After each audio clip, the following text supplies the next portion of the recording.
สบายดีจ้าสบายดีพี่น้องสบายดีสุขคนค่ะต้นนี้มันเริ่มใหญ่แล้วก็เริ่มงามมันเป็นลำมันก็สีถ่วมอันนี้ใหญ่มันก็เห็นหากมันเป็นลำเนาะสวัสดีตอนเที่ยงนะคะกำลังสิไปเล่นน้ำหมูอีกแล้วหลอดถ่ายคลิปน้ำหมูกับพี่น้องต้นมันกำลังใหญ่เนาะมันก็เป็นโครงขึ้นมากำลังใหญ่กำลังใหญ่มันก็เป็นทรงของมันเนาะโต๊ะแกล้งมาอะไรใหญ่ไว้สัตว์แบบว่ามันได้กินแดดมันได้เองจังหวะมันก็จะขึ้นเป็นต้นใหญ่บังแดดบังลมงามได้มันใหญ่พอมันใหญ่ขึ้นมาแล้วงามมาในเฮือนอัมบารางามเด้อต้นหมากงามกำลังเริ่มใหญ่เริ่มงามเลยพี่น้องสิไปเล่นน้ำหมูก็จะไปกินข้าวปุ้นเริ่มใหญ่ส่วนต้นเนี่ยกันงามคือกันเมื่อเช้ารดน้ำไปแล้วจ้าต้นลำซำนี่ก็งามป้าพี่น้องพ่อกันบ้านอมรากากรี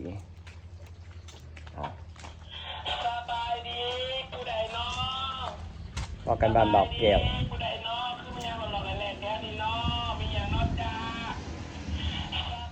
ถึงบ้านแล้วจ้าแขกคนขลายนะคะ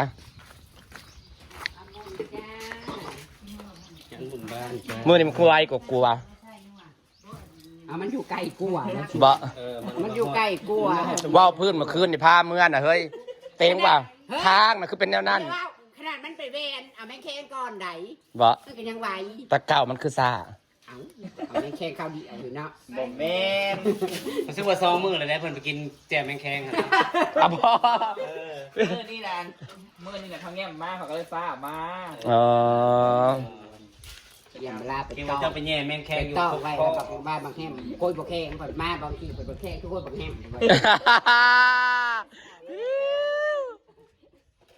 กล้ามเขานอนอยู่ปกติว่ามันคือบางแห้งเขาว่าบ่เฮ้ยมาบางกี่นี่ได้ยินแล้วแกคนบางแห้งดาซาไปตั้งใจไปกังเลยเนาะมันร้านแบบว่าเฮ้ยเดี๋ยวซามันสิแข็งบ้างวะคนละกินเนาะมันลืมกินกันมันจืดกินพี่น้องจืดกินพี่น้องเดียวแล้วมันบ่แข็งใส่แต่เก่ามันบริไวดีแต่เก่ามันซ่ามันกี่ฝุ่นเนี่ยเฮ้ยแต่กาฟ้าออกมาคนทางนะเนาะ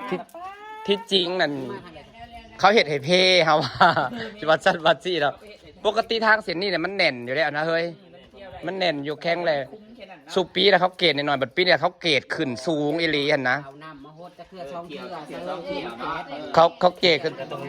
เขาเกตขึ้นสูงอีหลีล้อแล้วมันแบบมันเหมือนง่ายขีดินทรายขึ้นมาถมขีดินแข็งไว้นะขี่จนบ่ได้เดี๋ยวคือขี่ขีดินทรายสมัยก่อนรถจะไม่อยากไปนะเฮ้ยแบบนั่นเลยแล้วขีดินทรายถ้าคิมบิดเบิ้งว่าสิบ่ให้มันมีโอกาสได้เจือกมึงแห้งเนาะถึงมามึงสุดทางขนาดกูนี่เนี่ยจะขาทางแดงนะกูมาเส้นทำผ่าได้ถ้าเส้นทำผ่าคิดทางนี้มันขีดินทรายก็ได้ทรายแบบทรายหลายเรียหรอเขาแปลงแบบเขาตั้งเขาแบบว่าเขาเกตขีดินขึ้นมาหลายนะเกตขึ้นมาแบบชิดรอบมาเที่ยวแบบนี้รถหน้ามันรถควันจะมารถคนหินคนทรายแต่บ่เฮ้ยรถคนหินคนทรายอ่ะรู้เฮือนเนี่ยข้างๆน่ะกลายเป็นขี้ฝุ่นทันทีเลยแหละแม่นแท้เนาะเฮ้ยสามัคคีกันเอาน้ำมาหดเนาะไอ้รถเหยียบอะไรมันแน่นเนาะเป็นยังคือบระดมกันเนาะเอารถไถเห็นนะไปแกกับพุ้ยเห็นนะโฮดบ่มีเงินจ้างกันระดมกันเนาะเมื่อเพแห้งกันเลยเหรอแต่ว่าเมื่อนึงนั่นขี้ทรายน่ะบ่เจือกก็ห้วยแต่จริงก็ถนนเส้นนี้น่ะมันแน่นอยู่แล้วได้เพกับเพหน่อยมันกินนินเห็นบอกเขตแถวบ้านนาหวานน้อยบ้านนาแห่งกันแน่นแต่ข้างหัวบ้านข่อยคือบ้านฮอดแถวหน้าข่อยมีแต่หินแห่กูมืออยู่โกยกลายเป็นขี้ดินทรายเนาะเป็นตาเสียดายเตียงว่าแต่กอมท่าเส้นนี้มันแข็งอยู่แล้วว่ากันว่าโอ้ยเมื่อเนี่ยถ้ามันล่มเขาดูดขึ้นหลายอีหลีทางแบบนี้เขาไปล่มมองหน้าตาเปะแล้วมันเกี่ยวเขาดูดคูณใหญ่โพดคูณสูงโพดน้ำยาเลยค่ะน้ำยาปากจ้าลูกศิลหน่อยเป็นตาแสบแท้เนาะอ้าวสั่งฉันมาถามพายขบถามสั่งเมื่อนั้นน่ะอยู่เฮือนนะเฮ้ยกินมื้อแรกแต่เขาว่าจังจาง บัดแช่ตู้เย็นไว้มากินอีกมื้อน่ะแซ่บคือเจ้าว่า มันได้มาโคตรเลย มันแบบว่ามันนั่นเข้ากับอันตู้เย็นไว้มันเข้ากับซีนปลาเนาะซีนปลามันอืดอันนี้ เพราะว่ามื้อน่ะเฮาเฮ็ดอันเพื่อที่จะเขาปีอยู่แล้วก็เลยบ่ได้เฮ็ดนะ บัดแช่ตู้เย็นไว้มากินอีกมื้อน่ะคือว่าแซ่บ โอ้ยแค่กระตักมาไว้กินถุงนึงเดี๋ยวก็กินยามมัน บัดผ่านมาอีก2-3มื้อน่ะมากินนะคือว่าแซ่บนัวคือว่า นี่เป็นเนื้อปลาทองนะจ๊ะอันนี้ปลาช่อนนะจ๊ะพี่ไอ้มายกพี่ไอ้ พี่อ้ายภาษาวเอิ้น พี่ไอ้มายกเอา คือบ่เฮ็ดเสียงนี่เนาะออนไลน์ผู้บ่าวมันนี่เนาะ อันนี้ยกไป ยกมาแล้วมายกเอาไหม มาหักจอ ไปนะสาวเหรอ คันว่านี่กันสาวเอิ้นหาพี่อ้ายคันว่าทั้งนั้นก็เสี่ยวก็เอิ้นหาพ่อเสี่ยวได้ข่าวมาว่านี่สวดแต่พ่อเสี่ยวไปเก็บหมักถั่วเฮ้ยสวดแต่พ่อเสี่ยวเก็บหมักถั่วแล้วจนไอ้ทว่าสิมาหาเสี่ยวบ่เฮ็ดนดเสี่ยวซ้ำเมื่อปะซ้ำ เส้นที่ใด มานะรวมไปหากบแล้วกับเมื่อยเป็นวินอยู่เมื่อแล้วก็นอน ได้เหรอ เฮ้ย บ้านเต็งระยามใส่เบ็ดนั่นได้มื้อละ3-4 โลมื้อละ4-5 โลเฮ้ยบัดยามคุดมันไปใส่เบิดบ่ได้มีได มันลงห่วยมันมีห่วยใหญ่แค่นั้นนะ มันมีหวยมีของบ่ หาไม่ได้ว่าหาไปได้ก็ได้ใส่ล้ำเก่ากัน มันลงน้ำแกงเฮ้ยเข้าใจแล้วว่าพอยามน้ำแกงยามน้ำคอเนี่ยเขาใส่เบ็ดน้ำแกงน่ะกบแห่งกะลาย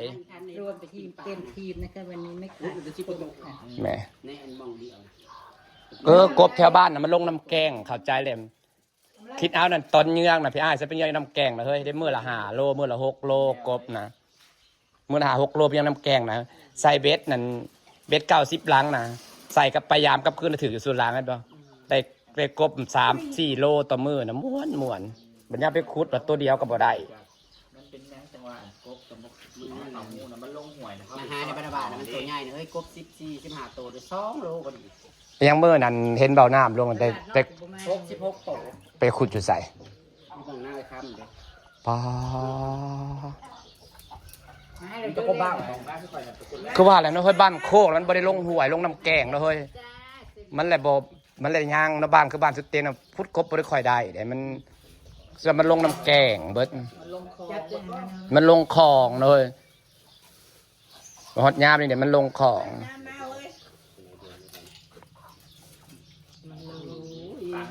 มันยาปากกระเทย จับมันมาเมื่อยม่อยนะมันให้เพิ่นเขาอันนี้เขาไก่ด้วยจ้า ฮ้อนได้เด้อจ้ามื้อนี้ฮ้อนได้เด้อจ้า โตเล ทอด ย ที่มันนี่เดี๋ยวมาอีกแล้ว ฮ้อน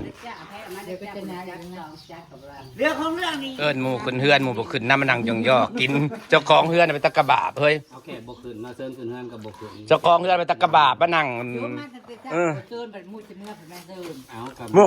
กินกับหมูอยากง่ายที่จะเปิดแซ่บเอง คันสิเซิร์นขึ้นไปต้มอยู่เฮิงก็มันบ่มีหมูต้ม ปลาเสียวก็สิแซ่บแห้งมาสาวเห็ดถ้วยที่2เลยป้าล้นถ้วยที่2 ได้ใจขนาดไหน แซ่บแห้งคุยกับปีไปแห้งแซ่บเว้ยกับปีมันโดนนัว เราต้มนาคาเราตั้งใจเฮ็ดอยู่ สีมันดำมันนัวเลยครับปุ๊บกับปีนะ เราใส่ใจอันที่อายเราขนาดเนาะ เราหัวใจว่าพี่อ้ายเราหมักแนวใดเป็นบ่แรกเราจะเอิ้นหาแต่พี่อ้ายเรา บ่ได้ส่วนที่ แท้ไม่ซีแท้มึงอย่าว่าดู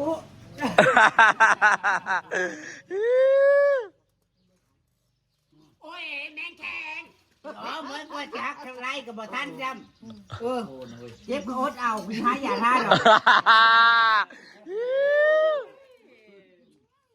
อากาศหนาวมันเย็นมันเป็น เฉพาะอากาศจังฮ้อน มันลายไม่เห็นนั่นกุ๊กจิ๊กนะฮะมันแข็งลาย มันแค่จิกย้ำนี่กับมีติเฮ้ย มีหลาย ยำนี่แหละ ย้ำนี่บ่ ตัวใหญ่ได้ยำนะ มีแค่กระโปงอย่างจะไปพิจ นี่ยังก็เป็นเค้กตัวผูม มาคิดนักแต่ละแต่เปื่อย พอดีเตรียมกัน จนเหมือนปากยำยา ด่าเจ้าของมาเทสเด้อกันเด็ดก็ได้ เทสโคตรเอา ตอนปลูกถามเราถาม ให้ก่อนกินพริกตุ้ยๆแล้วกินอะไรกับบเพชรนะอิ่มแล้วก็อยากนอนนะคะเดี๋ยวฝากบรรยากาศไว้สักนิดนะจ๊ะมื้อนี้ครบสุขคนเลยครบทีม รบจีนกันตอนนี้